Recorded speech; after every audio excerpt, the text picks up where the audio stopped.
James had always been a fan of vintage items, so when he stumbled upon a dusty old radio at a garage sale, he couldn't resist. The radio was a beautiful antique, its wooden case intricately carved and its brass knobs shining despite years of neglect. The elderly seller warned him it was unique, but James, dismissing it as a quirky old tale, bought it anyway. Once home, James eagerly plugged in the radio and turned the dial. The device crackled to life, filling the room with static.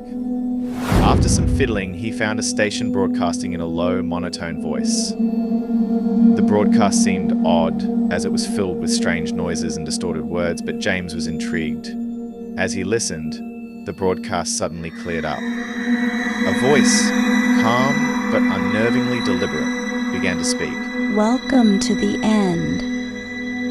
It said, sending a chill down James's spine. He tried to adjust the dial, but the station wouldn't change. The broadcast continued, now distinctly personal.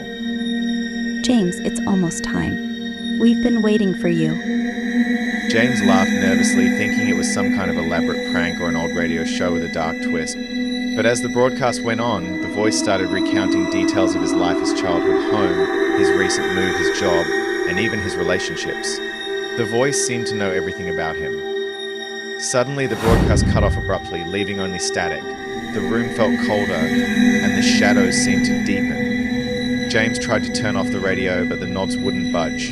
His phone rang, jolting him from his daze. It was his own number calling. Shaking, he answered the call. The line was silent at first, but then a distorted voice spoke. It's time to pay the price. The call ended abruptly. James, now trembling, looked around the room. The radio had begun to emit a soft, eerie hum.